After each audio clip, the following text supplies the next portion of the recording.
dimudahkan urusannya, kabulkan hajatnya, diberkahi kehidupannya, dibahagiakan hatinya, dimuliakan hidup dunia akhiratnya.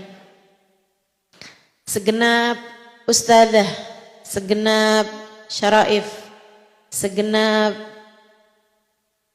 pimpinan-pimpinan pondok pesantren, pimpinan-pimpinan majelis ta'lim, dan juga tentu saja semua yang hadir, baik ibu-ibu, kakak-kakak, adik-adik, anak-anak, nenek-nenek. Semoga semuanya dirahmati Allah Subhanahu wa taala, disyafaati Rasulullah sallallahu alaihi wasallam insyaallah. Amin ya rabbal alamin. Lebih dari senang, kamu butuh tenang. Kita nih kadang-kadang enggak jelas apa yang kita sebenarnya inginkan. Karenanya perlu diambil pelajaran, perlu diingat bahwasanya lebih daripada kesenangan, kita lebih perlu sama ketenangan. Ya, karena seperti yang tadi saya sampaikan, kita kadang-kadang nggak tahu tuh apa yang kita perlukan. Kita tahu apa yang kita inginkan, tapi sebenarnya belum tentu kepengenan kita itu kita perlukan. Kan begitu? Pengen sama perlu tuh beda, Bu. Pengen sama perlu itu beda. Kamu belum tentu pengen sholat, tapi kamu perlu sholat. Tapi kalau urusan makan, kamu pengen makan apa enggak? Perlu makan apa enggak? Kalau urusan makan, kita pengen dan perlu. Tapi kalau urusan sholat, belum tentu kita pengen, tapi yang pasti kita perlu. Puasa, belum tentu pengen, tapi yang pasti perlu puasa. Doa, belum tentu pengen, tapi yang pasti kita perlu doa. Sama kayak hadir majelis ini nih. Ada sebagian yang memang pengen hadir, ada yang juga dia tahu bahwa dia perlu hadir. Ada juga yang dia nggak kepengen hadir, tapi dia tahu dia perlu hadir. Karena dimaksain buat hadir. Kan begitu? Ada juga yang dia ngerasa pengen hadir, walaupun dia tahu sebenarnya dia nggak perlu-perlu amat buat hadir. Ada yang begitu? Enggak, perlu juga ya. Jadi ibu-ibu kalau hadir majelis ini pengen apa perlu? Pengen dan perlu. Baiklah kalau begitu. Teman-teman sekalian saya muliakan, kayak misalnya baca Quran. Kamu pengen atau kamu perlu? Perlu. Seringnya hawa nafsu kita masih belum pengen baca Quran. Beda sama para hamba-hamba tercinta di sisi Allah. Mereka itu orang-orang yang kepada ibadah mereka pengen, selain daripada mereka juga perlu. Kalau kita nih rata-ratanya belum pengen, akan tetapi kita perlu. Makanya judulnya hari ini, lebih dari senang kamu butuh tenang. Nafsu kita nyarinya seneng. Padahal sebenarnya kita tuh enggak cuma perlu seneng. Bahkan seneng tuh enggak seberapa kamu perlukan. Yang lebih kamu perlukan adalah tenang. Apa sih seneng? Apa sih tenang? Yuk kita cari tahu. Teman-teman sekalian, nih ya, manusia itu terdiri dari dua bagian. ada zahirnya nih, badan kita, ada batinnya, ruh kita, atau boleh dibilang hati kita. Manusia ini kan badan sama hati, Bu. Betul nggak? Kalau nggak punya badan namanya bukan manusia, tapi hantu. Nggak punya badan kayak begini nih namanya jin, gitu kan ya? Ini kan kalau badan nih kelihatan nih, kalau badan nih kelihatan nih. Tapi kan ibu-ibu nggak lihat kan jin yang hadir di sini? Lihat apa nggak lihat? Nggak lihat kan? Emang Ustazah lihat? Enggak juga. Sama aja, saya juga nggak lihat. Kalau kita nggak punya badan nih namanya bisa bukan manusia yang pasti, bisa jin, bisa malaikat. Ibu lihat nggak malaikat yang hadir di sini?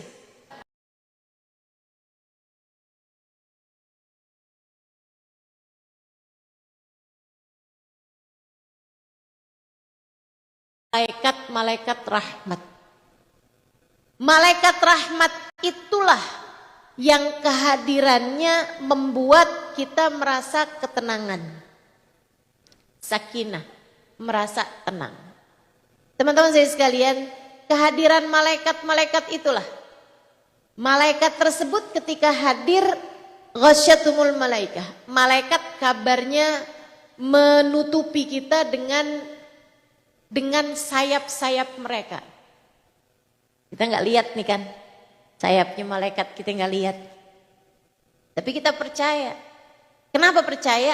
Karena yang ngasih tahu seseorang yang tidak pernah berdusta. Baginda kita Nabi besar Muhammad sallallahu alaihi wasallam. Makanya saya baca di kitab Hadiqatul Aniqah. Ada seorang mukasyif. Mukasyif itu orang yang bisa lihat apa yang manusia umum nggak bisa lihat. Hadir di satu majelis di saat orang-orang masih sedang berdatangan, majelisnya belum mulai. Dia duduk di depan gitu kan, karena memang orang tua dan dimuliakan, dituakan, serta juga orang-orang tahu kalau beliau adalah seorang mukasyif. Sekali lagi mukasyif itu orang bisa lihat apa yang orang lain nggak lihat. Jangan ngaku-ngaku mukasyif, Bu. Dek, jangan. Dari penerawangan saya, kamu nih akan sakit dalam beberapa bulan lagi. Orang mah, Bu, 3 bulan, 4 bulan emang biasanya datang sakit. Nggak usah pakai segala penerawangan. Ibu ya. Jadi sekalian saya muliakan. Ini nih. Tapi dia orang bener nih, mukasyif yang emang beneran mukasyif. Ada sebagian orang yang memang dikasih semacam kelebihan sama Allah. Sixth sense istilahnya orang zaman sekarang ya. Indra keenam. Melihat sesuatu yang nggak dilihat sama orang. Dia duduk ngeliatin orang-orang yang datang. Sesekali beliau berdiri menyambut kedatangan seseorang, sesekali juga beliau duduk aja. Kadang-kadang ada orang yang dianggap gitu, dimuliakan, punya majelis taklim besar. Orang itu datang, yang lain-lain ini kada hormat semua sama dia nggak berdiri, biasa aja. Kadang-kadang orang biasa-biasa gitu, nggak dianggap orang lain, beliau malah berdiri gitu, hormat gitu. Sebelahnya heran, udah orang banyak datang, tanya gitu, udah kayak semuanya datang gitu, semuanya duduk dan nanya gitu. Syekh, kadang-kadang diri, kadang-kadang tetap duduk aja. Apa yang membuatmu tahu orang itu perlu berdiri, kamu berdiri, atau orang itu nggak perlu kamu berdiri? Syekh tersebut menjawab, saya bukan berdiri karena kehadiran orang. Saya berdiri karena kehadiran malaikat yang bersamanya. Jadi ada orang-orang yang hadir di majelis nggak bawa malaikat-malaikat. Ada orang kelihatannya biasa-biasa aja, datang di satu majelis bawa malaikat banyak banget. Kira-kira kamu yang mana tuh? Yang bawa apa yang nggak bawa nih? Masya Allah. Itu tergantung apa Ustazah? Macam-macam. Bisa tergantung sama niat, bisa tergantung sama adab, bisa tergantung sama dosa-dosa. Kadang nih dosa bikin malaikat rahmat pada ngilang dari kita. Ya, mudah-mudahan Allah jadikan kita hamba yang mulia di sisinya insyaallah. Amin ya rabbal alamin. Teman-teman saya sekalian, jadi nih manusia nih punya namanya badan sama punya hati.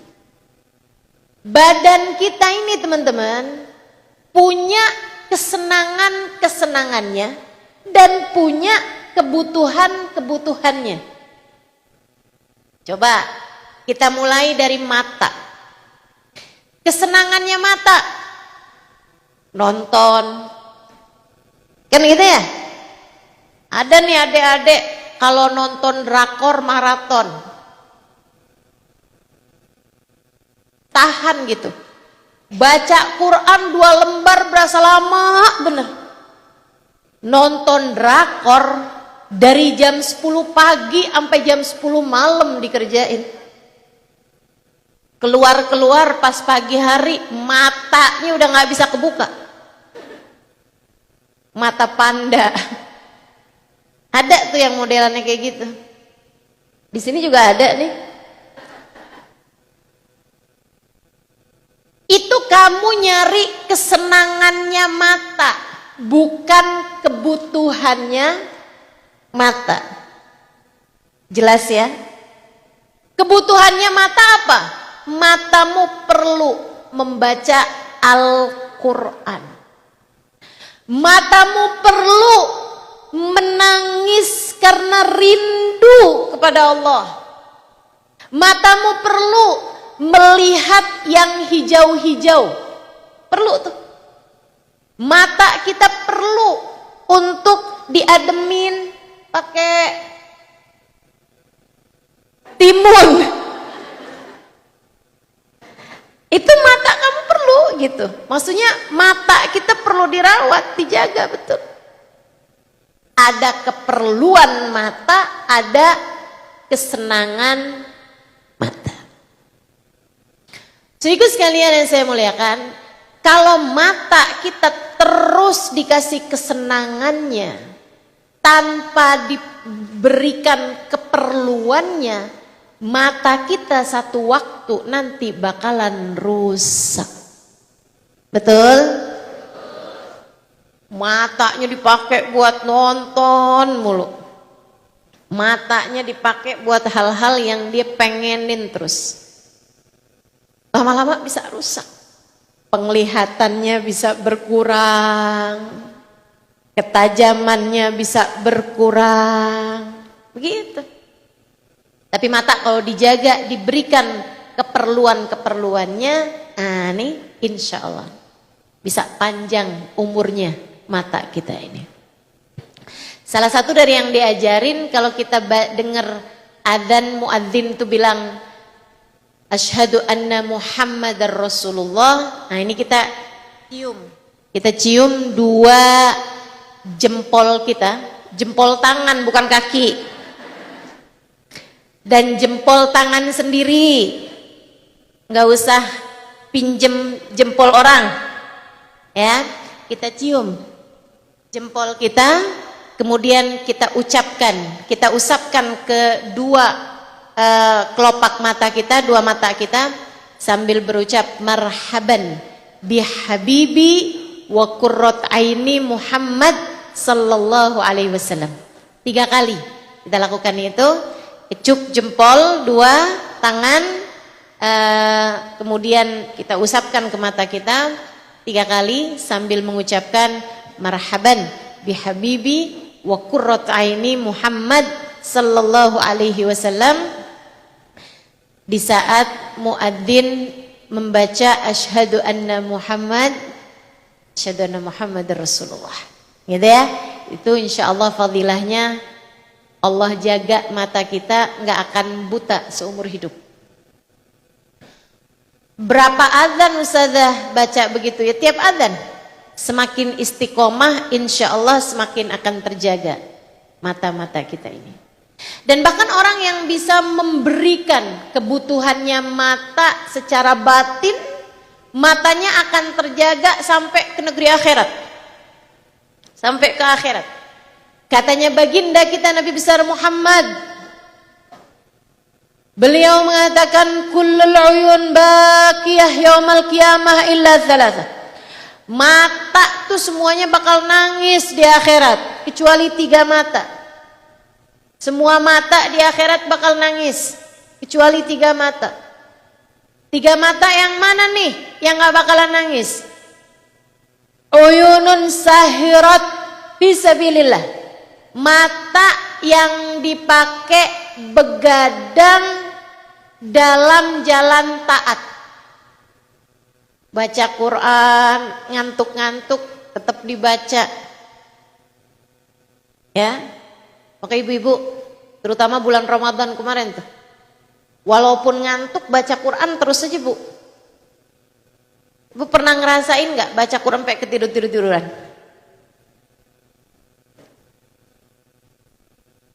Emang Quran tuh luar biasa, obat segala macam penyakit, terutamanya insomnia.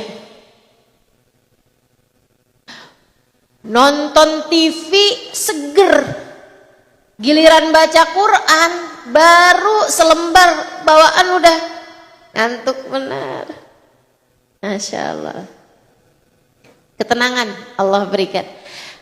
Uyun sahirat fisabilillah. Mata yang begadang karena Allah. Begadangnya bukan nonton bola. Begadangnya bukan maraton drama Korea. Akan tetapi begadangnya dipakai untuk jalan Allah, buat baca Quran, buat nulis pelajaran, gitu kan ya? Buat dengerin kajian, hadir majelis-majelis taklim misalnya sampai dengan malam tetap mendengarkan kajian. Itu mata-mata yang seperti ini nih yang akan begadang, yang begadang dalam jalan Allah, ini yang akan tidak nangis di akhirat nanti. Yang kedua, a'yun ghaddat an maharimillah. Mata yang dipakai menunduk ketika terlihat hal-hal yang diharamkan oleh Allah. Ada yang bening-bening cowok ganteng lewat di depan mata, tundukin matanya. Jangan kemudian subhanallah,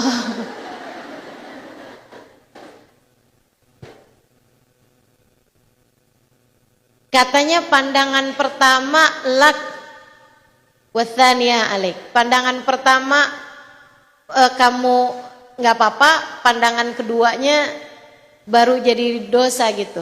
Ya udah kalau gitu pandangan pertama aja, nggak ngedip-ngedip. Masya Allah.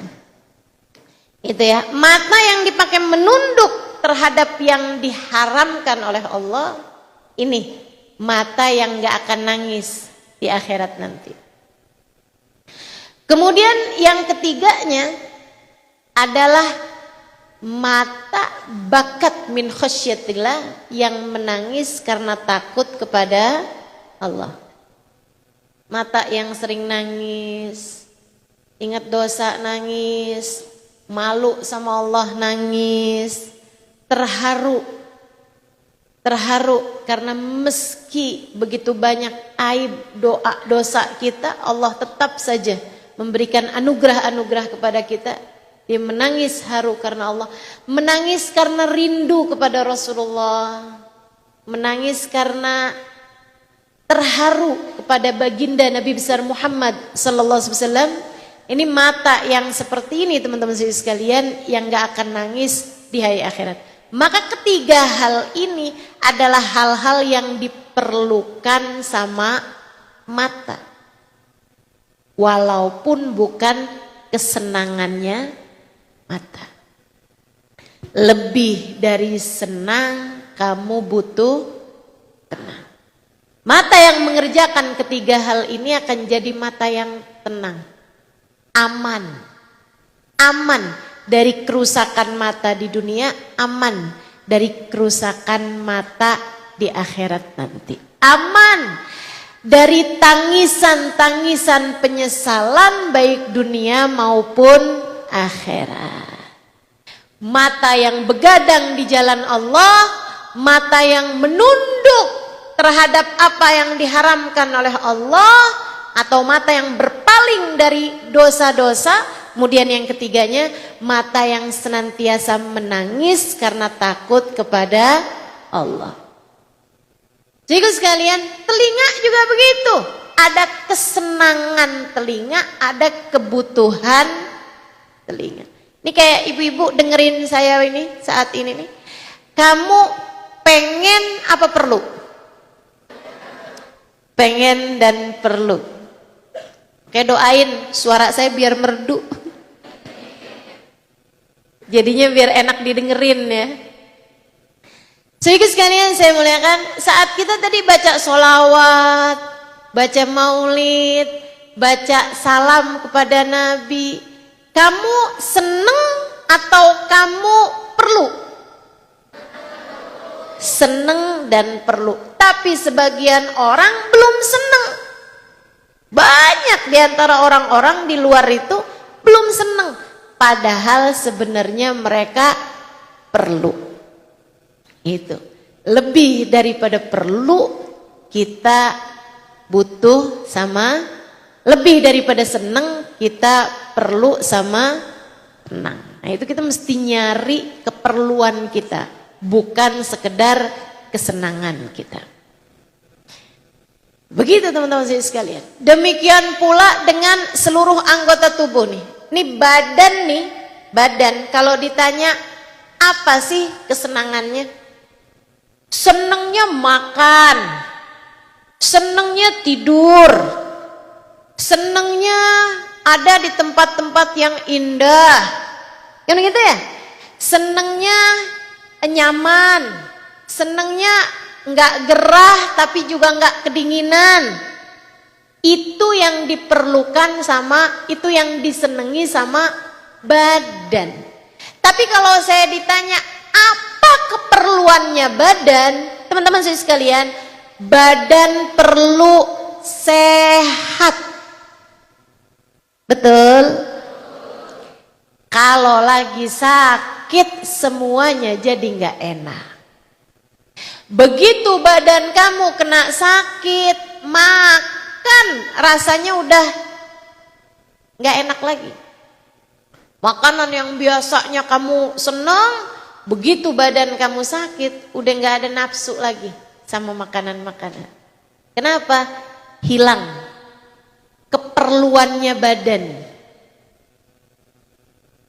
Kesenangan sudah tidak lagi berarti bagi.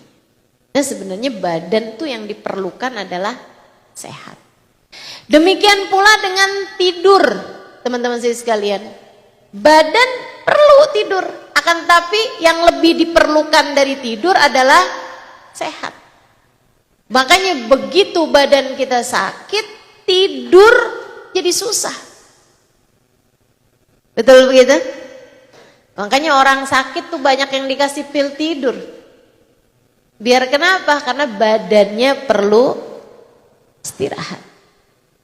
Badannya perlu sehat, sehatnya itu adalah dengan tidur. Nah sekarang kita bahas hati, teman-teman saya sekalian. Hati punya banyak kesenangan. Kesenangannya hati nih, rasa dicinta, rasa dipuja, rasa digilai sama seseorang, gitu kan? Bu, istri itu seneng banget dah kalau suaminya tergila-gila padanya. Meskipun itu biasanya pengantin baru, ya kan? Dan lebih banyak lagi tuh orang lagi pacaran tuh, kayak gitu. Digila-gilai. Aku tergila-gila denganmu. Kalau udah lama nikahnya, bukan tergila-gila, tapi dikatain gila.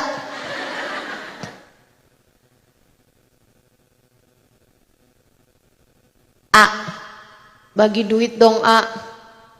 Nggak usah banyak-banyak A, 5 juta aja. Gila kamu. Bukan lagi digilai tapi dikatain gila. Kesenangannya hati tuh dipuja. Gak ada perempuan lebih cantik daripada kamu. Wah, melayang-layang, kepalanya besar, hidungnya kembang kempis. Hati kita, teman-teman sekalian. Tapi apakah perlu? Nah, ini beda. Hati kamu senang dipuja. Hati kamu senang digilai seseorang. Hati kamu senang dicinta. Akan tetapi, apakah hati kamu perlu untuk mendapatkan semua rasa itu? Belum tentu. Belum tentu. Itu tuh Bu, istilah makanan gula. Istilah makanan kayak kalau sesuai porsinya aja sih nggak apa-apa. Akan tetapi kalau udah kecanduan gula, lama-lama sakit diabetes. Ini yang nyautnya kenceng banget kayaknya. Salah satu penderita nih. Dan pujian, sanjungan, digilai orang itu bisa jadi candu buat banyak orang, teman-teman. Sehingga ketika ia dihujat, ketika ia dikritik, ketika ia dibenci, dunia serasa kiamat baginya. Hatinya nggak tahan. Kayak semacam orang yang sudah kecanduan, kemudian terhalang dari candunya tersebut. Waduh, bisa sakau, bisa nagih. Dan di saat seperti itu, ada banyak orang di atas muka bumi ini. Istri yang ketika ditinggal suaminya, ia bunuh diri. Ada banyak di atas muka bumi ini. Orang yang pacaran ketika ditinggal sama pacarnya, ia kemudian jadi stres, jadi depresi, bahkan ada yang jadi gila beneran. Habis dulunya digilain sama pacarnya, ketika ditinggalin sama pacarnya jadi gila beneran. Ada apa nggak ada? Kalau hati kita hanya diberi kesenangannya, ketika kesenangan itu terhalang dari kita, maka yang ada hati kita menderita. Makanya jangan kasih hanya kesenangan buat hati kita. Enggak. Hati kita tuh seneng sama hal-hal tertentu yang kalau nggak diberi pun sebenarnya hati kita tuh merasa cukup dengan syarat sudah dapat rasa yang lain. Nggak dikasih seneng, hati kita tuh nggak apa-apa, asalkan hati kita dikasih tenang. Maka lebih daripada senang, kita butuh tenang. Gitu. Saudara sekalian saya muliakan, apa sih yang disenengin sama hati kita? Hati kita tuh ngerasa seneng kalau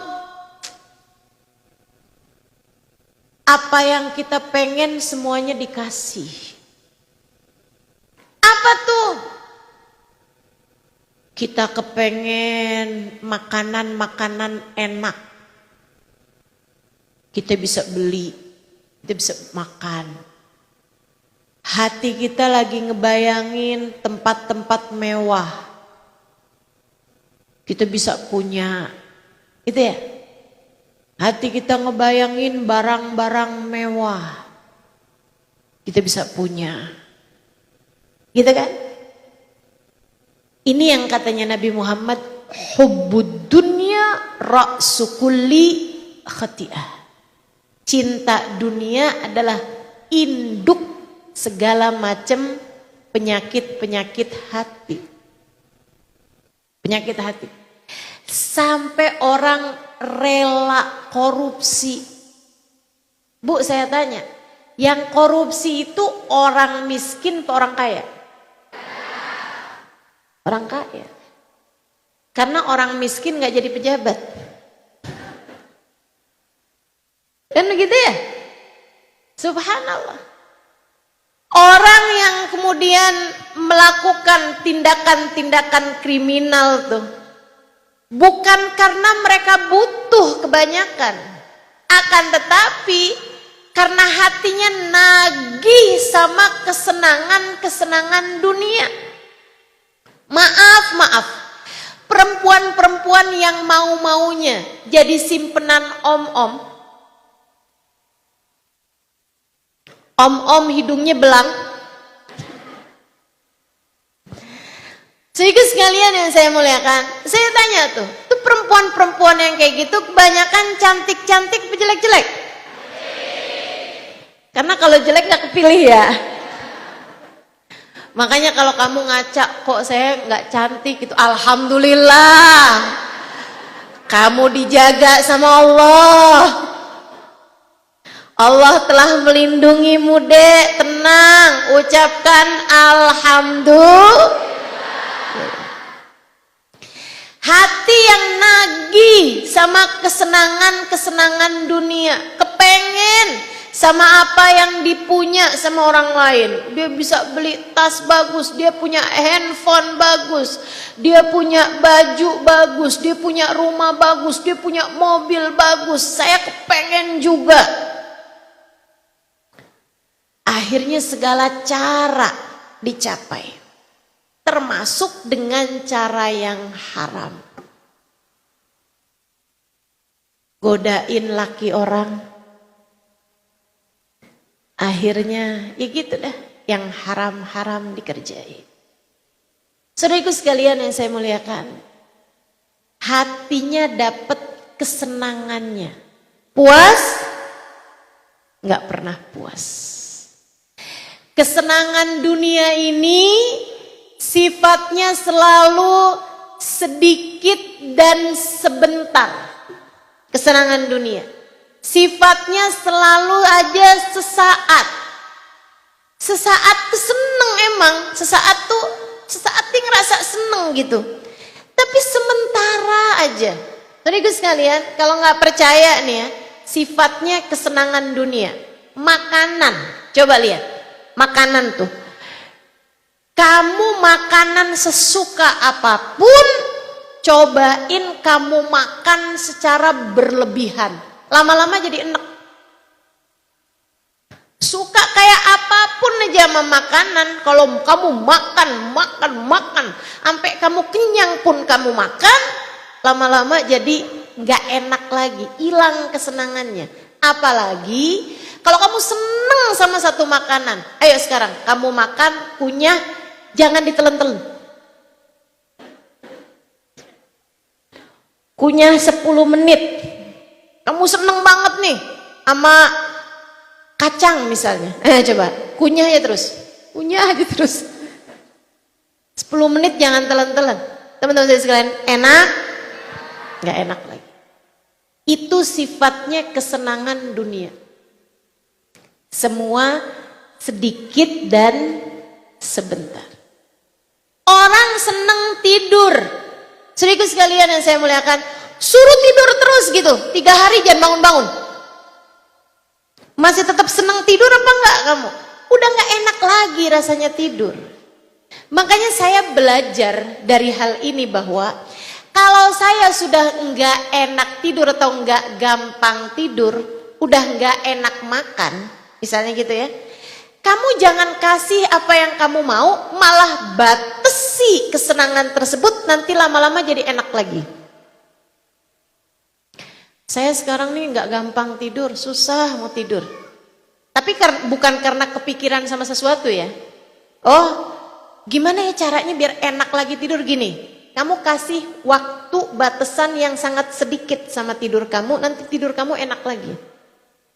Pernah lihat tukang becak tidur di becaknya? Nyenyak apa nggak nyenyak? Pernah lihat tukang tidur di trotoar? Pernah? Saya pernah. Nyenyak apa nggak nyenyak? Nyenyak banget. Dan saya kalau ditanya, Ustazah kapan Ustazah tidur dengan saya sangat nyenyak? Saya kasih tahu teman-teman. Waktu saya mondok di pesantren, kalau habis selesai ujian, tidur saya nyenyak banget. Itu sampai bisa tidur di kelas gitu. Bisa tidur di mana aja. Subhanallah. Kenapa?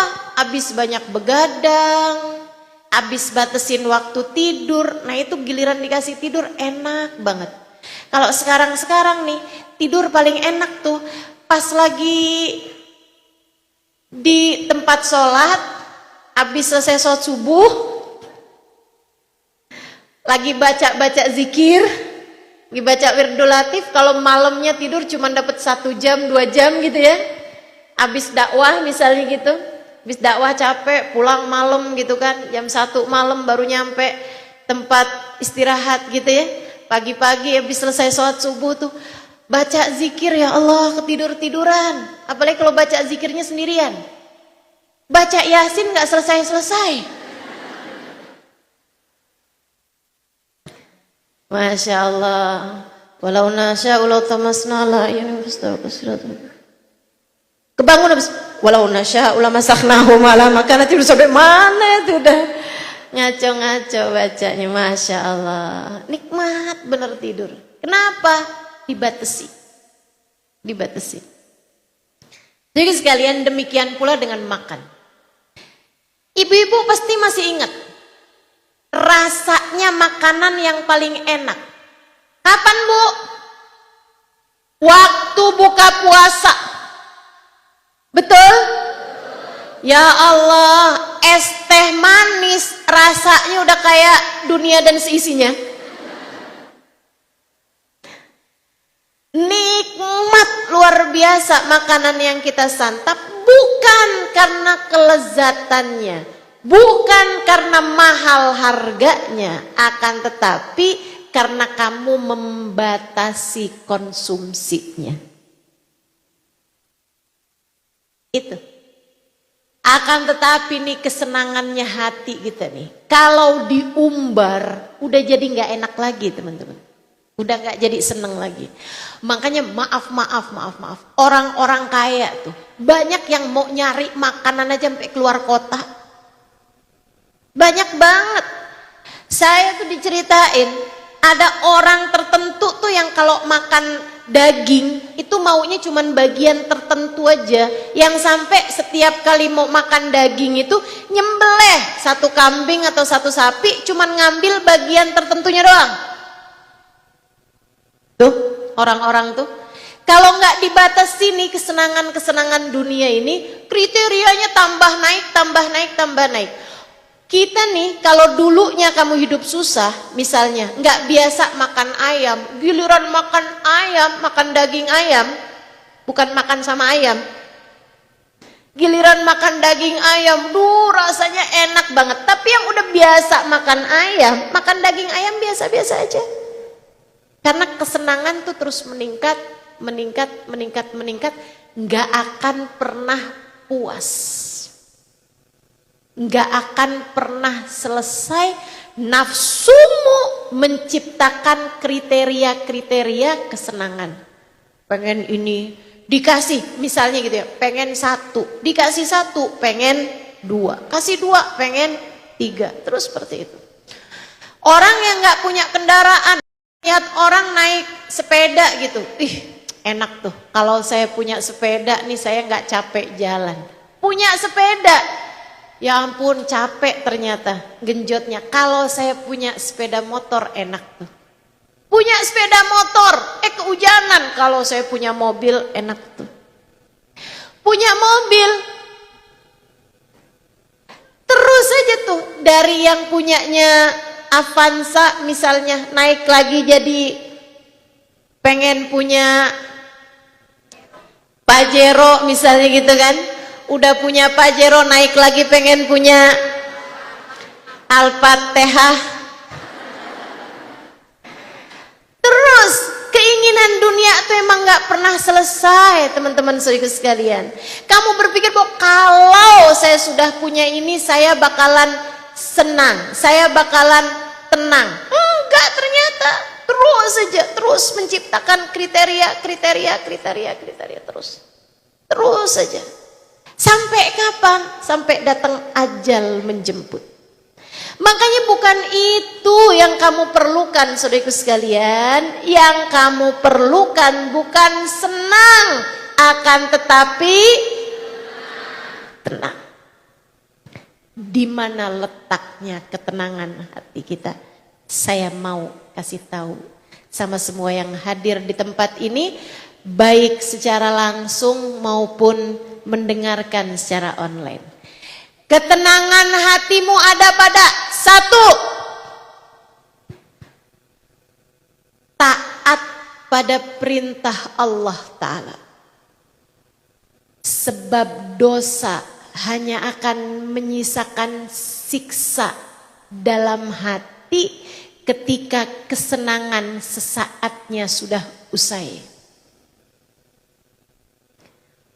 Dosa enggak pernah memberi kecuali kesenangan sesaat belaka. Dosa tuh kelihatannya kayak ngasih seneng. Ngasih seneng memang. Sebentar, sesaat. Sisanya siksa hatimu dunia sebelum kelak di akhirat. Nggak percaya, liatin adik-adik yang pada pacaran.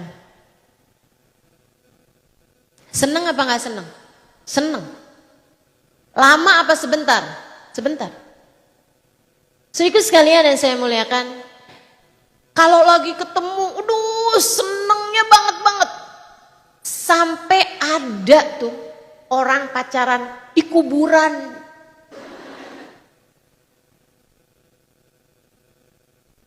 Kalau nggak lagi pacaran lewat kuburan ngibrit, teman-teman. Malam-malam lewat kuburan gitu kan, lari kenceng. Giliran sama pacarnya, bisa-bisanya pacaran di kuburan. Berdua-duaan di atas patok kuburan. Itu apa nggak takut pas di saat dia pegangan tangan, tahu-tahu kok tangan kamu dingin sayang?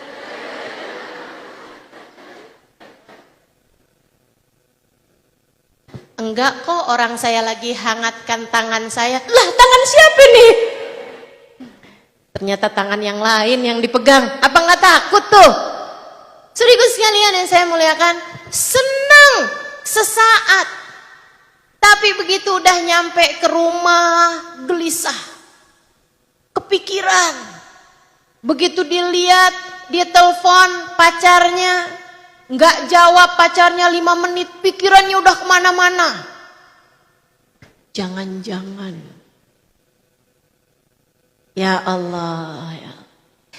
Antara seneng amat tersiksanya, itu coba deh, adik-adik yang pada pacaran nih kayaknya ada nih di sini nih, masih ada nih.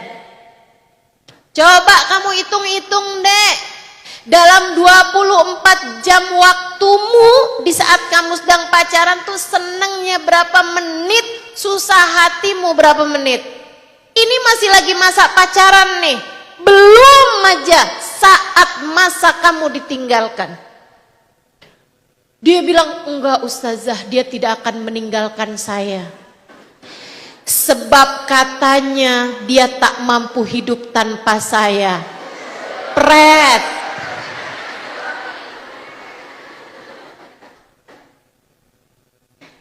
Apa kabar mantan? Ternyata dia masih panjang umurnya. Padahal dia pernah bilang tak mampu hidup aku tanpamu. Di saat kamu kecewa, hatimu begitu tersiksa. Iya ya Ustazah, kenapa orang kalau pacaran semuanya berakhir dengan putus? Saya kasih tahu deh, saya kasih tahu. Jangankan orang pacaran, orang nikah aja, kalau rasanya terlalu, cintanya terlalu, itu banyak yang kemudian berakhir dengan bercerai. Maaf, bukan, saya nggak lagi suruh kamu untuk yang sama suami kamu tuh nggak usah terlalu gitu. Meskipun memang itu ya, saya kasih tahu nih ya. Maksudnya jangan terlampau cintanya berlebihan, karena semua rasa yang terlalu hanya akan berbalik sebaliknya dalam waktu cepat ataupun lambat. Semua. Apapun aja yang terlalu hanya akan berbalik sebaliknya, hanya akan berubah menjadi sebaliknya dalam waktu cepat ataupun lambat. Tinggal tungguin aja. Semakin terlalu, semakin kuat rasanya, semakin kuat pula berbaliknya. Sesuatu yang terlalu cinta akan berubah menjadi terlalu benci. Lihatin aja. Makanya terhadap semua rasa yang kamu rasakan di atas muka bumi ini, biasa-biasa sajalah. Biasa-biasa aja. Kalau mau terlalu, terlalulah kepada yang tak akan pernah mengecewakanmu. Namanya Allah. Jadi kalau kamu mau nyari tenang, cara nomor 1 adalah taatlah kepada Allah. Sebab dosa yang kamu pilih hanya memberikan kepadamu senang sesaat. Kemudian sesudahnya diringi dengan rasa tersiksa yang seringkali berkepanjangan. Orang tuh pacaran seneng. Dari yang asalnya ketemu aja seneng. Lama-lama ketemu doang gak seneng. Harus berduaan. Lama-lama berduaan doang gak seneng. Harus pakai pegangan tangan. Lama-lama pegangan tangan doang gak seneng. Harus pakai dah. Sampai kemudian terjadilah perzinaan. Saudaraku sekalian yang saya muliakan, seneng, iya. Orang yang melakukannya seneng. Berapa lama? Sesaat.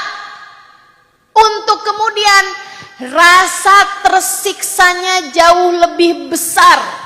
Apalagi jika sesudahnya Allah Subhanahu wa Ta'ala kasih bekas dosa berupa hamil. Tuh, yang perempuan terutamanya. Jadilah berakal, Dek. Jadilah berakal, Mbak. Jadilah berakal, Kak. Jangan mau-maunya kamu hilangkan ketenangan hidupmu yang begitu berharga hanya karena kesenangan sesaat yang kamu rasa. Senangnya berapa lama, tersiksanya berapa lama. Apalagi kalau seperti yang tadi saya sampaikan, kalau kamu sampai hamil, tuh coba pikirin. Coba pikirin. Saudaraku sekalian saya muliakan. Dan itu bukan cuma susah di dunia. Dan bukan cuma susah buat kamu aja. Susah orang tua kamu. Susah saudara-saudara kamu. Susah keluarga kamu. Menanggung malu. Dan susah anak kamu. Tahukah kamu kalau sampai anak tersebut dilahirkan, dia jadi anak yang gak bisa mahram sama bapak biologisnya. Dia gak punya hubungan sama bapak biologisnya. Misalnya nih ya, hamil di luar nikah. Terus kawin sama laki-laki yang lain. Laki-laki yang lain ini teman-teman, mahram sama si anak ini. Mahram bukan sebagai bapaknya, tapi sebagai suami ibunya. Sama kayak bapak tiri gitu. Mahram karena dia adalah suami ibunya, bukan karena dia bapaknya. Dalam artian kalau dia nikah nggak boleh diwalikan sama bapaknya yang ini. Walinya harus wali hakim. Dan kalau bapaknya ini meninggal dunia, dia nggak dapat harta warisan dari bapaknya ini. Dan sama bapak biologisnya, dia salaman aja batal wudunya. Nggak. Dan maaf, dia bahkan boleh nikah sama bapak biologisnya itu. Karena dianggap tidak ada hubungan apapun yang dianggap sah karena dia lahir tidak dalam pernikahan yang sah. Kesian kan? Kesian. Misalnya nih ustazah, dia kawinnya sama si bapak biologisnya yang menghamili dia kemudian menikahi dia gitu.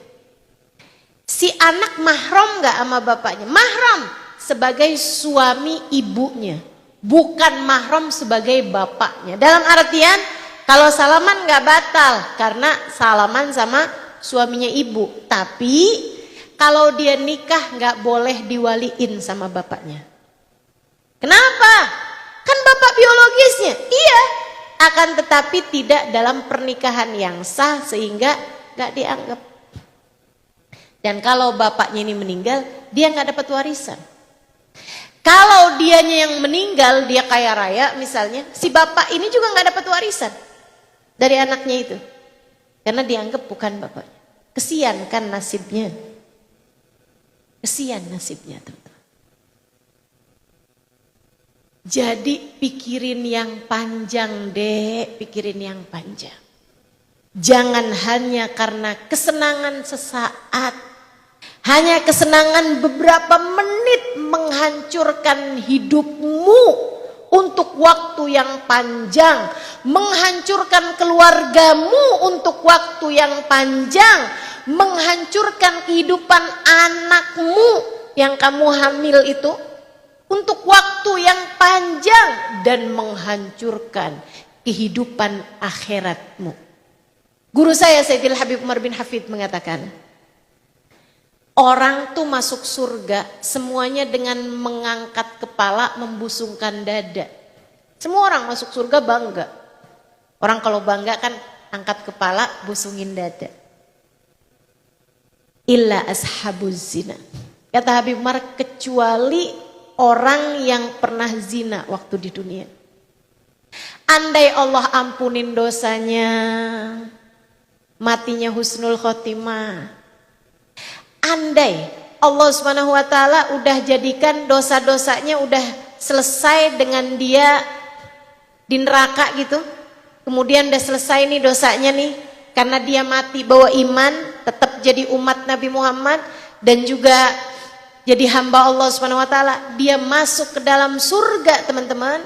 Ashabuz zina, orang yang pernah zina waktu dia di dunia, menjadi satu-satunya orang, satu-satunya kelompok orang yang masuk surga dengan menundukkan kepala. Masuk surga aja malu gitu. Udah di surga aja malu. Bahkan sampai surga kamu masih menyandang malu. Bukankah gak ada yang pantas untuk kamu bela mati-matian? Sesuatu yang bahkan sampai di surga sekalipun kamu masih menyandang malu. Apa enaknya kesenangan-kesenangan yang bikin kamu sampai harus terus-terusan malu, bahkan hingga sampai kamu masuk surga sekalipun, itu Itu kalau kamu masuk ke dalam surga. Gimana kalau sampai kamu tidak diizinkan Allah untuk masuk ke dalam surganya karena perbuatan zina yang telah kamu lakukan waktu di dunia? Jangan deh, jangan. Ingat terus pesan saya sampai kapanpun. Ustazah, sekarang ini lagi musim yang zina bukan adik-adik Ustazah. Atau bukan cuma adik-adik. Orang udah punya suami Ustazah. Inna lillahi wa inna ilaihi raji'un. Saya pernah dengar keterangan dari guru saya Sayyidil Habib Umar bin Hafid bahwa ketika ada orang punya pasangan kemudian berzina, murka Allah kepada dia adalah setengah murka Allah kepada semua ahli kubur yang sedang disiksa. Kebayang nih, ini ahli kubur di dunia nih. Dari zaman Nabi Adam sampai sekarang, yang udah dikuburin, dari zaman Nabi Adam sampai sekarang, kira-kira berapa juta orang? Anggaplah misalnya 100 juta orang yang sudah mati dari zaman Nabi Adam sampai sekarang. Di antara 100 juta orang itu, yang sedang disiksa misalnya anggaplah setengahnya 50 juta orang. Sehingga sekalian yang saya muliakan, dari 50 juta orang tersebut setengahnya 25 juta orang. Kalau ada satu hari, satu malam, orang yang sudah punya pasangan, baik dia adalah pria beristri ataupun istri bersuami, satu waktu dia melakukan perbuatan haram zina, murka Allah kepadanya saat itu setara dengan murka Allah kepada 25 juta orang yang diazab oleh Allah Subhanahu wa taala dalam alam kuburnya. Diturunkan kepada dia satu. Kebayang kayak apa gedenya.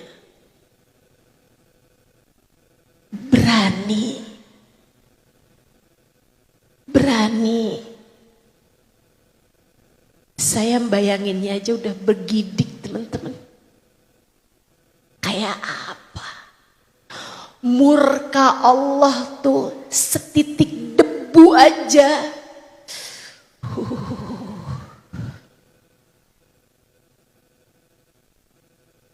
A'udzubillah. Mudah-mudahan Allah jauhkan kita dari segala dosa. Mudah-mudahan Allah jauhkan kita dari segala dosa. Jangan pernah memilih dosa.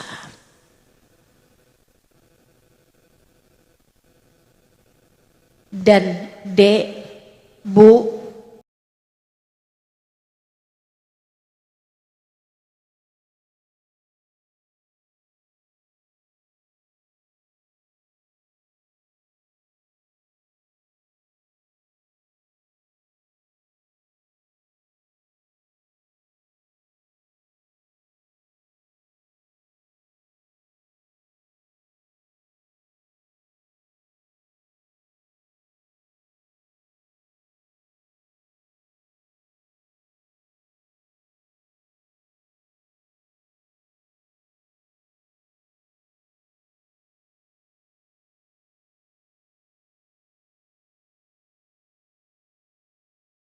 saya muliakan, itu tuh namanya bukan cinta sejati.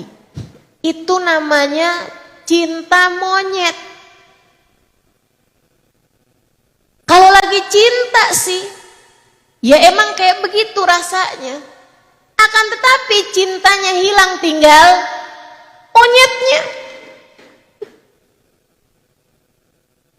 Yang kayak beginian nih bukan namanya cinta sejati, tapi namanya cinta mati. Cintanya hilang, tinggal matinya.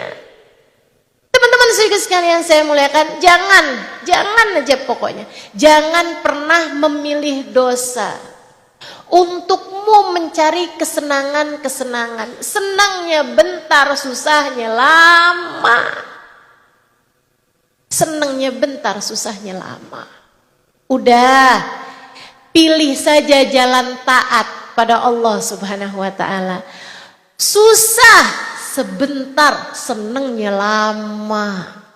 Sebab yang Allah bakal kasih bukan hanya kesenangan, akan tetapi ketenangan. Taatlah di jalan Allah. Tinggalkan dosa dan mulailah kerjakan taat. Nikmat hidupmu. Mulai bangun tahajud, wudu. Ngantuk sih emang, ngantuk. Tahu saya. Kamu sholat, habis selesai sholat angkat tangan, ya Allah. Di jam-jam seperti ini ada hamba-hambamu yang beribadah kepadamu, khusyuk hati mereka, hadir jiwa mereka, tenang, damai hati mereka bersamamu ya Allah. Sebab Engkau memandang mereka dengan pandangan kasih sayangmu. Ya Allah, di antara mereka hamba-hamba tercinta di sisimu, ada aku.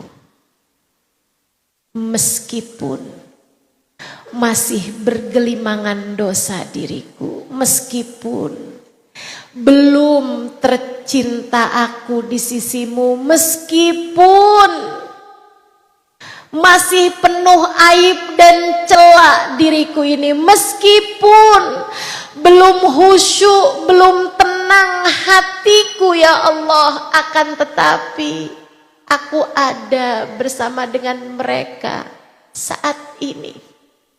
Ribuan hambamu yang beribadah di jam-jam seperti ini, menghadapkan diri mereka kepadamu ya Allah, ya Allah, ya Allah. Sebagaimana Engkau memandang mereka dengan kasih sayangmu, pandanglah aku dengan pandangan kasih sayang. Lihatlah diri ini ya Allah. Pandanglah hambamu ini ya Allah. Karuniakanlah kepadaku, kepada hatiku, apa yang Kau karuniakan kepada mereka ya Allah. Sebagaimana Engkau telah menjadikanku berkumpul dengan mereka di jam-jam yang seperti ini, kelak di hari akhirat bersama dengan mereka pula kumpulkanlah diri ini ya Allah. Minta sama Allah. Allah tuh kalau diminta ngasih. Minta sama Allah. Minta pandangan rahmat. Minta pandangan kasih sayang. Wah ustazah, saya kalau tahajud minta tanah. Saya kalau tahajud minta jodoh ustazah. Saya kalau tahajud minta biar disayang sama suami saya ustazah. Gimana itu ustazah? Boleh aja sih, tapi rugi. Kalau yang kamu minta cuma hal-hal yang seperti itu teman-teman. Rugi kalau kamu di saat waktu-waktu yang sangat sofa, waktu-waktu yang sangat jernih, waktu-waktu yang sangat intim antaramu dengan Allah Subhanahu wa taala, seperti mana yang disampaikan dalam sebuah hadis, innallaha yanzil fi thuluthil lailil akhir wa yunadi hal min mustaghfirin hal min taib hal min talibi hajatin fa unilahul matalib. Sungguhnya Allah turun pada sepertiga malam yang terakhir. Kemudian memanggil-manggil. Mana nih hambaku? Mana hambaku? Yang lagi minta ampunan mana nih? Mana hambaku yang sedang beristighfar? Aku akan ampuni dosanya.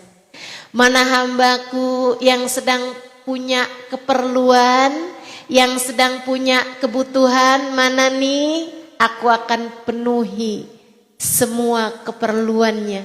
Aku akan penuhi semua kebutuhannya. Mana hambaku yang sedang beribadah mendekat padaku, aku akan menerimanya. Mana hambaku yang sedang ingin mendekat padaku, aku akan menerimanya. Di saat Allah sedang menawarkan cintanya, akankah kamu meminta kepadanya cinta selainnya? Ketika Allah sedang menawarkan kasih sayangnya, adakah pantas bagimu untuk meminta kasih sayang dari selainnya? Ya Allah, jadikan hati suamiku tak pernah berpaling dariku. Bukan berarti kamu gak boleh minta itu. Tapi tidakkah kamu malu jika Allah kemudian bertanya padamu, kamu hanya berharap cinta suamimu, tidakkah sudah waktunya bagimu untuk meminta cinta dan kasih sayang dariku? Saudariku sekalian, saya sampai kadang berpikir bahwa ketika kita Allah kecewakan dengan cinta manusia, jangan-jangan itu adalah tali Allah untuk menarik kita agar tertarik dengan cintanya. Jangan-jangan itu adalah panggilan Allah kepada hati kita untuk tertarik kepada kasih sayangnya. Allah seolah berkata kepada kita, wahai hambaku, tidakkah kamu mau belajar cinta manusia bisa sebegitu mengecewakan, sementara cinta padaku, aku tak akan pernah mengecewakan. Kamu mau tenang? Kamu mau damai? Kamu mau bahagia? Ia ada dalam jalan taatmu kepada Allah. Mulailah membangun hubungan yang indah dalam jalan taat pada Allah Subhanahu wa ta'ala. Salatmu benahi, ibadahmu perbaiki. Mulailah menjalani perintah Allah dan jauhilah semua larangan-larangan Allah. Semua larangan Allah hanya menjanjikan untukmu kesenangan sesaat, diiringi tersiksa untuk waktu yang sangat lama. Sementara ketaatan kepada Allah diawali dengan kesusahan sesaat, rasa berat sesaat, akan tetapi diiringi dengan kebahagiaan, ketenangan, kedamaian untuk waktu yang sangat panjang, dunia hingga kelak di hari akhirat nanti. Tahajud ngantuk, baca Quran malas, puasa lapar, semua ketaatan kayaknya gak enak. Bahkan teman-teman, orang-orang yang belum tahu rasanya ngelihat kamu dari pagi-pagi udah rapi mau hadir kajian, mereka bilang, ngapain? Ih, susah banget. Ngapain tuh orang? Di jam-jam kayak gini enaknya tidur. Di jam-jam kayak gini enaknya sarapan sama keluarga. Ini hari Minggu, hari berkumpul bersama dengan keluarga. Akan tetapi hal-hal yang seperti ini itu beratnya di awal. Begitu udah hilang beratnya, yang siksa adalah kesenangan. Yang siksa adalah kesenangan yang panjang. Kenapa bisa kesenangan tapi panjang? Sebab ia bukan hanya senang, akan tetapi tenang. Baca Quran juga gitu. Semua ibadah tuh kayak gitu. Semua ibadah tuh kayak gitu. Bahkan tahajud, yang kamu ngerasainnya, ih pasti ngantuk banget ya. Iya, buat orang-orang sepertimu yang belum istiqomah mengerjakannya. Tapi buat hamba-hamba pecinta Allah, buat kekasih-kasih Allah, buat para penikmat-penikmat ibadah, mereka bilang, laulal qiyam bil-lail lama nuridul baqa fid dunya. Andai tidak karena ibadah di waktu malam, tak tersisa lagi kesenangan kami di atas muka bumi ini, kami pasti sudah minta untuk dipersegerakan berjumpa mati. Andai tidak karena kesenangan ibadah di waktu malam, kami pasti sudah dari dulu minta dipersegerakan untuk mati. Tapi kami masih punya kesenangan hidup di dunia. Apa itu? Ibadah kami di waktu malam. Gitu katanya. Sampai katanya Robiah Al-Adawiyah, teman-teman saya sekalian. Wallahi mahammani mundu arba'ina sana illa tulu'ul fajris sadiq. Sungguh nggak ada yang bisa bikin saya susah selama 40 tahun hidup saya, kecuali saat terbit fajar. Saat datang waktu subuh tuh susah. Ya ampun, berhenti nih waktu tahajud saya. Mesti nungguin berapa jam lagi nih buat bisa ketemu sama sholat malam. Susah nih saya. Aduh udah subuh aja. Padahal kayak baru aja tahajud. Aduh lagi enak-enaknya, lagi udah subuh aja. Gitu katanya. Katanya Robiah Al-Adawiyah. Tapi kata kita, begitu datang adzan subuh, ya ampun kayak baru aja tidur. Si ngantuk nih. Beda kesenangan. Kita masih nyari kesenangannya nafsu. Sementara orang-orang pecinta Allah, mereka mencari ketenangan. Dan itu adalah kesenangannya hati. Kesenangannya nurani. Kesenangannya ruh. Mudah-mudahan Allah karuniakan. Amin. Jadi yang namanya tenang, satu ada dalam jalan taat. Yang kedua ada dalam jalan cinta. Kamu kepengen hatimu tenang, lepaskan hatimu dari segala kebencian. Kalau kamu kepengen jiwamu damai, jangan pernah simpan dendam. Maafkan siapapun yang pernah berbuat salah kepadamu. Maafkan semua yang pernah berkonflik, bermasalah denganmu. Maafkan siapapun yang kamu rasa pernah berbuat zalim padamu. Maafin.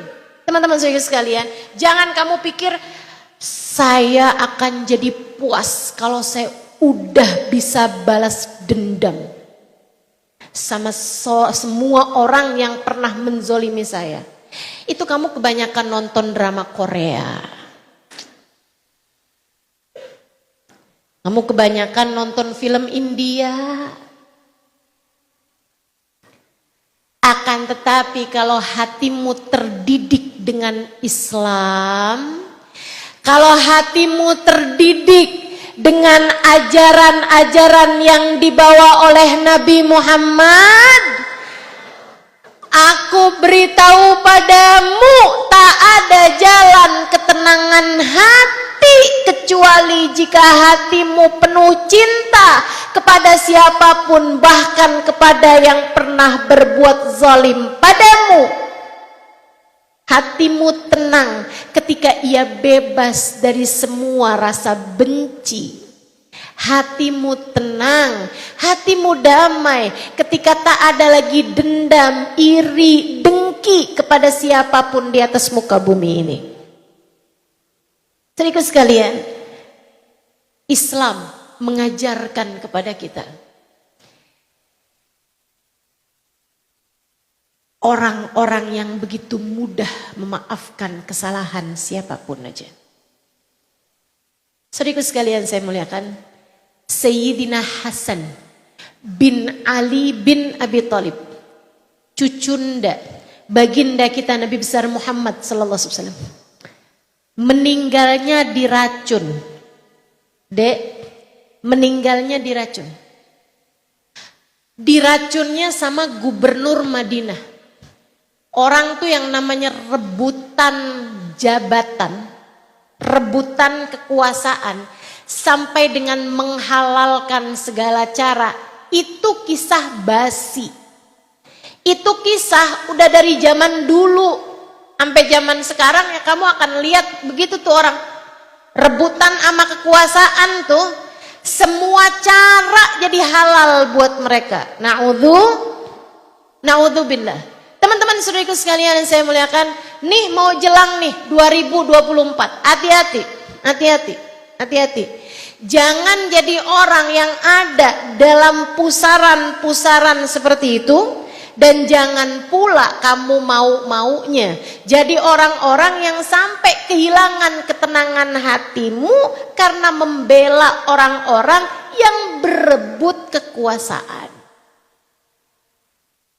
Ingat pesan saya ini. Ingat pesan saya. Karena hampir setiap pemilu tingkat perceraian meningkat. Suami istri gara-gara beda calon bisa bercerai. Ya Allah, ya Allah.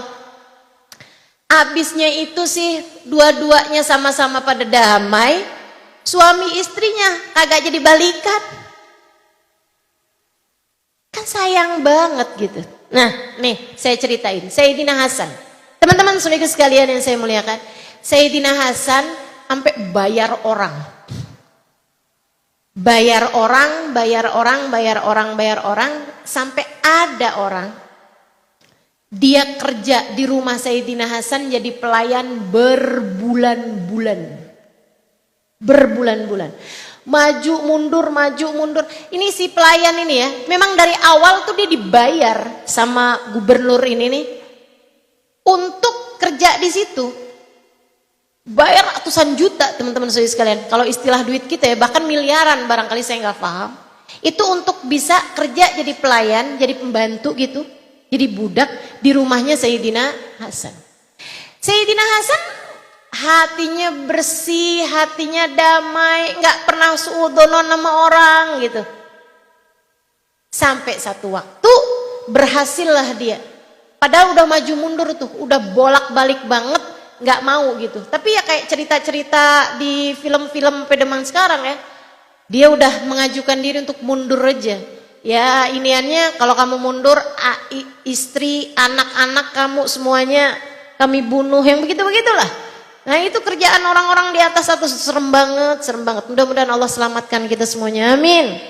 Yang terpaksa berada dalam lingkaran-lingkaran yang seperti itu, mudah-mudahan Allah selamatkan. Mudah-mudahan Allah selamatkan insyaallah. Mudah-mudahan Allah jauhkan dari segala kejahatan-kejahatan. Amin ya rabbal alamin. Teman-teman sekalian, racun di minuman pagi Sayyidina Hasan.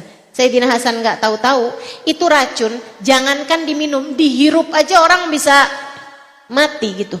Racun yang kalau dikasih buat 40 orang, tuh 40 orang mati semua. Itu dosisnya dikasih ke satu orang. Sayyidina Hasan nggak tahu-tahu, glek, kritis. Sehingga sekalian yang saya muliakan, penyebab kematiannya diracun oleh seseorang. Paham beliau siapa orang tersebut? Tahu pembantunya dibayar sama gubernur, tahu. Sehingga sekalian yang saya muliakan, di saat beliau sedang kritis seperti itu, udah mau mati nih, detik-detik kematiannya. Saudaranya kumpul, anaknya, adiknya Sayyidina Husain, kemudian orang-orang yang beliau sayangi, pembantunya apa segala macam, ngumpulin. di sekeliling beliau. Beliau dengan suara parau manggil adiknya Husain. Udah suaranya udah putus-putus dan udah sangat pelan sekali, nggak bisa ngomong keras-keras. Ngasih isyarat kepada Husain untuk mendekat. Sayyidina Husain adiknya deketin telinganya. Apa yang dia bilang? Nih ya, kalau didikannya film India, kalau didikannya drama Korea, kamu udah bisa bayangin kan kira-kira ngomong apa?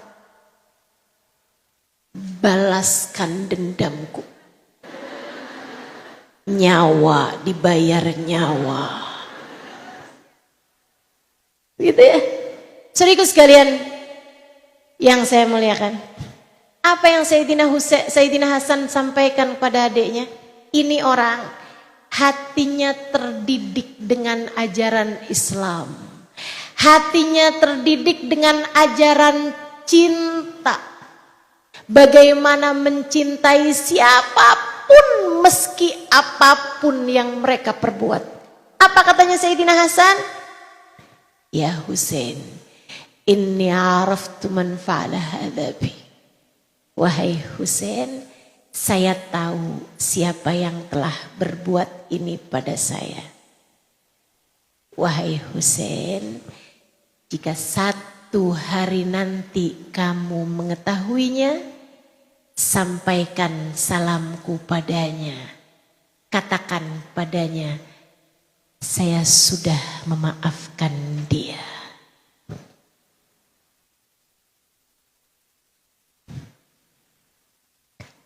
The real of Islam. Sejatinya ajaran Islam. Menurutmu teman-teman, ketenangan hati macam apa yang Allah telah berikan kepada Sayyidina Hasan hingga membuat beliau mampu memaafkan kesalahan seseorang yang menjadi penyebab kematian beliau. Habis itu meninggal. Sayyidina Hasan habis itu meninggal. Akan tetapi membawa pesan damai, pesan ketenangan yang luar biasa. Adiknya Sayyidina Husain meninggal di medan perang Karbala setelah dibantai oleh ribuan orang yang mereka sebelumnya mengatakan, kami mengundang wahai Husain untuk mengembalikan kekhalifahan kepada wahai Husain. Datanglah kepada kami ke Irak. Maka Sayyidina Husain berangkat ke Irak, tiba di medan Karbala, bukannya dikembalikan kekuasaannya sebagai khalifah, sebagai raja, sebagai presiden, akan tetapi malah justru dibantai seluruh keluarganya, teman-teman sekalian, dan seluruh sahabat serta orang yang bersama dengan Sayyidina Husain saat itu. Ketika beliau berjumpa untuk pertama kalinya dengan mereka di padang Karbala tersebut, dia memandang wajah-wajah beringas yang siap untuk melumat dan menghabisi Sayyidina Husain beserta seluruh keluarganya. Sayyidina Husain menunduk, kemudian air matanya mulai berderasan keluar dari kedua matanya. Saudarinya yang ada di sampingnya bertanya, "Ya Husain, ajza'ta minal maut?" Wahai Husain, apakah kamu takut dari kematian? Sayyidina Husain menjawab, "Makana Husain bijazi'in minal maut ya Zainab." Husain tidak pernah takut dari kematian wahai Zainab. Maka mengapa aku melihat air matamu berderayan dari kedua matamu itu wahai Husain? Sayyidina Husain menjawab, aku menangisi wajah-wajah yang akan masuk neraka karenaku. Saya mengasihani, merahmati wajah-wajah yang akan Allah siksa disebabkan karena saya. Andai Allah memaafkan mereka dan memasukkan saja mereka ke dalam surga.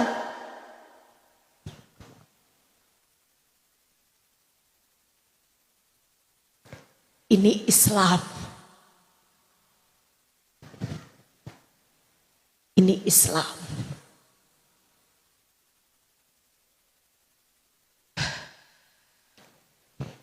Ini ajaran Islam.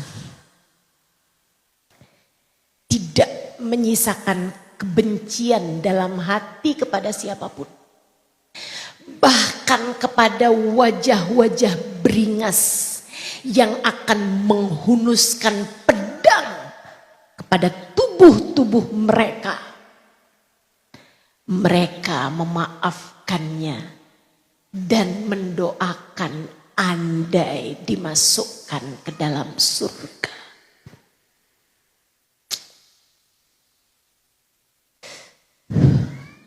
Di mana hatimu teman-teman? Di mana hatimu? Kamu nyari tenang, tenang gak akan pernah didapat dalam kebencian. Tenang gak pernah bisa didapat dalam dendam. Jika kamu berpikir seumur hidup gak akan pernah saya maafkan kesalahan perempuan yang telah merebut hati suami saya. Aku sampaikan permohonan maaf padamu, sebab sepertinya ketenangan jauh darimu.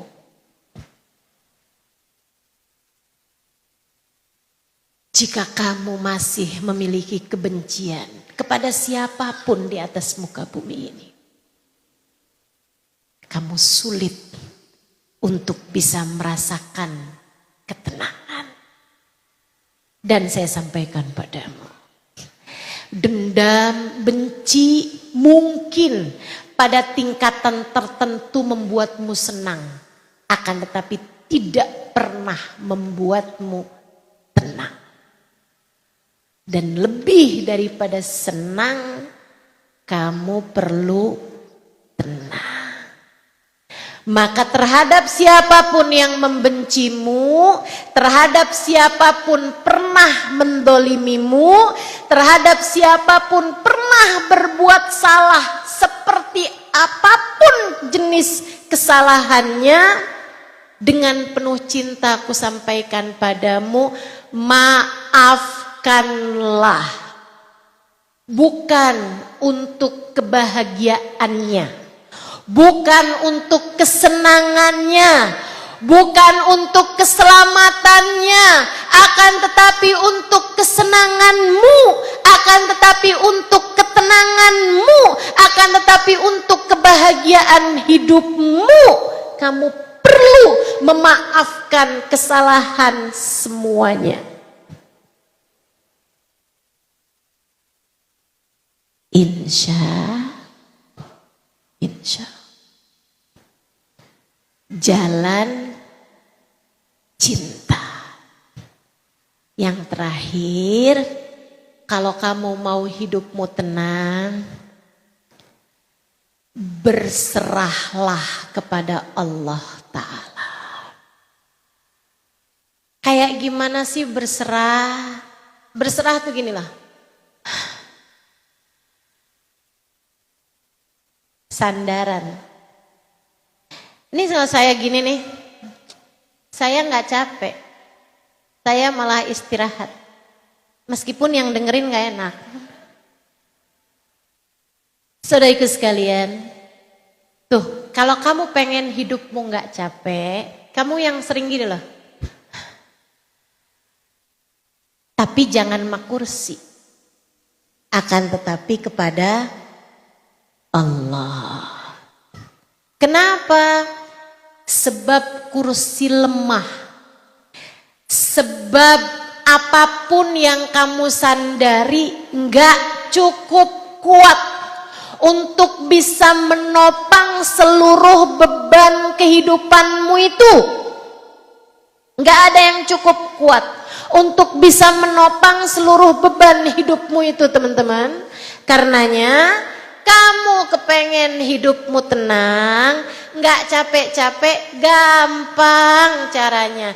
Jangan sandaran sama suami, jangan sandaran sama anak, jangan sandaran sama saudara, jangan sandaran sama kepandaianmu, jangan sandaran sama kecantikanmu, jangan sandaran sama hartamu, jangan sandaran sama ilmumu, bahkan jangan sandaran sama ibadahmu, akan tetapi bersandarlah hanya kepada,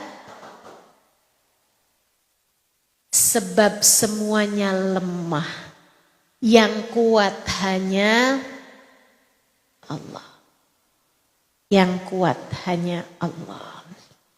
Terhadap semua urusan-urusanmu, hatimu yang tenang, jangan panik.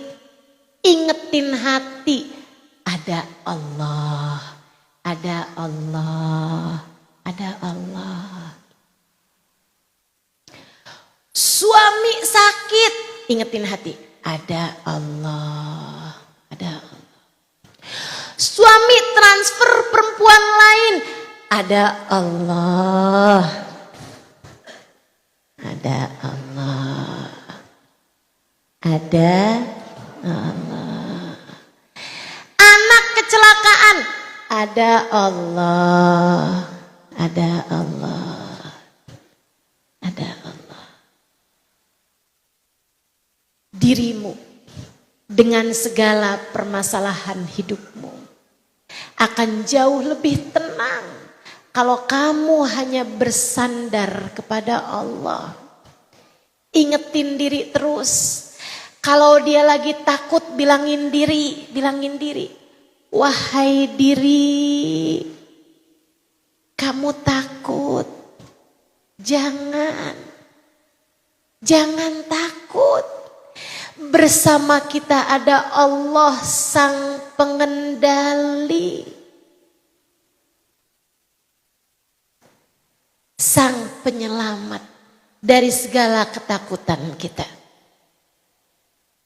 Makanya selalulah bilang, ketika ada masalah besar datang hidupmu, jangan pernah bilang, duh betapa besarnya masalahku. Akan tapi sampaikanlah, wahai masalah, kamu memang besar bagiku. Akan tetapi bersamaku ada Allah, Zat yang maha besar. Dan semua masalah ada dalam genggamannya. Kamu tidak pernah perlu merasa takut dari apapun dan siapapun. Bersandarlah. Sandar, pasrah yang enak sama Allah. Kamu hanya perlu bilang, ya Allah, saya takut. Akan tetapi bukankah bersamaku ada Engkau Zat yang maha kuat. Ya Allah, bebaskan aku, selamatkan aku dari segala ketakutanku ya Allah. Kalau urusannya keuangan, finansial, ekonomi, bilang gini, ya Allah, saya miskin. Tapi bukankah bersama saya ada Engkau Zat yang maha kaya. Ya Allah, cukupkanlah diri ini denganmu ya Allah. Kalau kamu lagi sakit, bilang gini, ya Allah, saya sakit ya Allah. Tapi bukankah bersamaku ada Engkau Zat yang maha menyembuhkan. Ya Allah, sembuhkanlah diri ini ya Allah. Enak, tenang, senang, insya dah, yang tenang aja hidup ya. Kalau kamu tenang, kamu akan senang dengan kesenangan yang panjang. Jangan kejar senang, akan tetapi kejarlah tenang. Ada di mana? 1, dalam jalan. 2, dalam jalan. 3, dalam jalan tawakal atau berserah diri. Mudah-mudahan Allah bantu kita. Mudah-mudahan Allah bimbing kita. Mudah-mudahan Allah pandu kita. Sehingga kita menjadi hamba-hambanya yang selalu tenang hati kita bersama dengannya insyaallah. Ala hadhihi niyah bikuniyatin salihah jami'ah syamilah la hadratin Nabi Muhammad sallallahu alaihi wa ala alihi wasallam. Al-Fatihah. Bismillahirrahmanirrahim. Ar-Rahmanirrahim. Maliki yaumiddin. Iyyaka na'budu wa iyyaka nasta'in. Ihdinas siratal mustaqim. Siratal ladzina an'amta 'alaihim ghairil maghdubi 'alaihim waladdallin. Amin. Yang masih ada airnya, kalian dibuka, kita mau doa. Mumpung masih lagi bareng-bareng, saya ingat ucapan guru saya Hubabah Nur. Beliau bilang doa ba'dal majlis mustajab. Doa ketika majelis talim sedang berkumpul ramai-ramai seperti ini, doanya mustajab. Yang airnya udah habis nggak usah ambil air tetangganya ya. Udah cukup. Nah, yuk kita membaca suratul Fatihah. Niatin apa yang jadi hajatmu. Al-Fatihah. Allah yaqdi lana jami'al hajat. Sebutkan hajat masing-masing.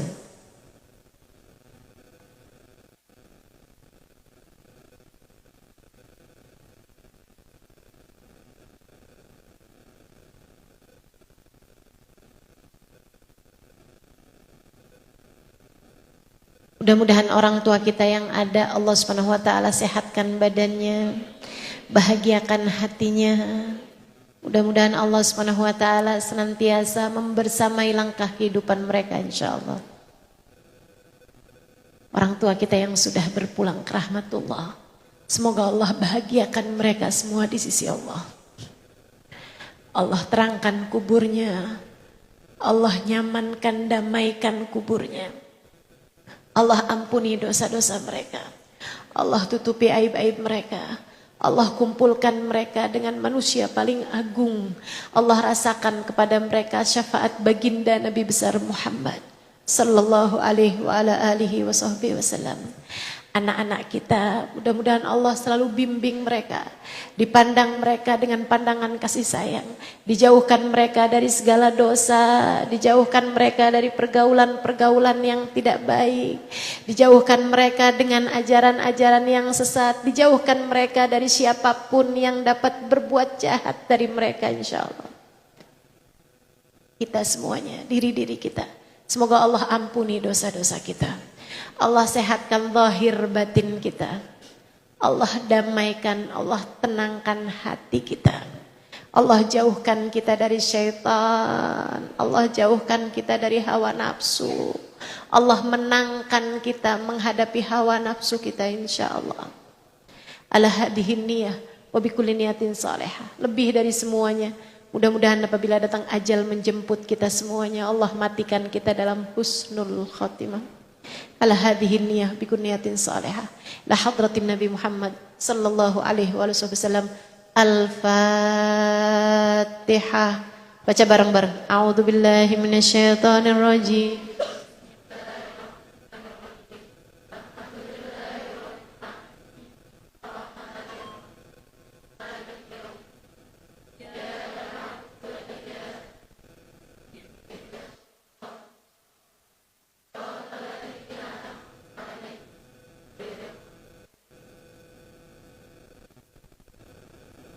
اللهم بحق الفاتحة بحرمة الفاتحة بركة الفتاة تفتح لنا أبواب الخير تؤمن لنا مؤاملة أهل الخير تكفينا من جميع الفتن والمهن بؤس وضير إنك ولي كل خير متفضل بكل خير برحمتك يا أرحم الراحمين.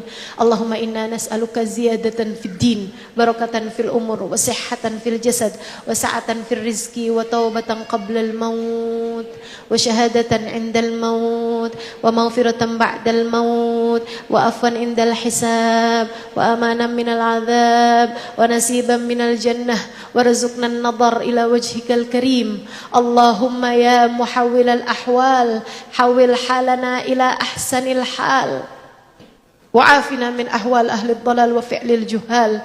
Allahumma ya muqallibal qulub tsabbit qulubana ala dinik wa tawaffana ala millatik. Allahumma inna kama an'amta alaina bil iman fazidna minhu wa kama an'amta alaina bil islam fazidna minhu wa kama an'amta alaina bil afiyah fazidna minha wa kama an'amta alaina bil umur fabarik lana fi.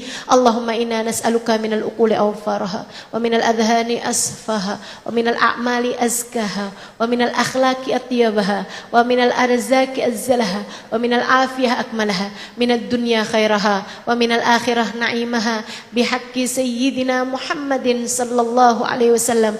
Rabbana taqabbal minna innaka antas samiul alim, tub alaina innaka antat tawwabur rahim. Bi fadli subhana rabbika rabbil izzati amma yasifun wa salamun alal mursalin walhamdulillahi rabbil alamin.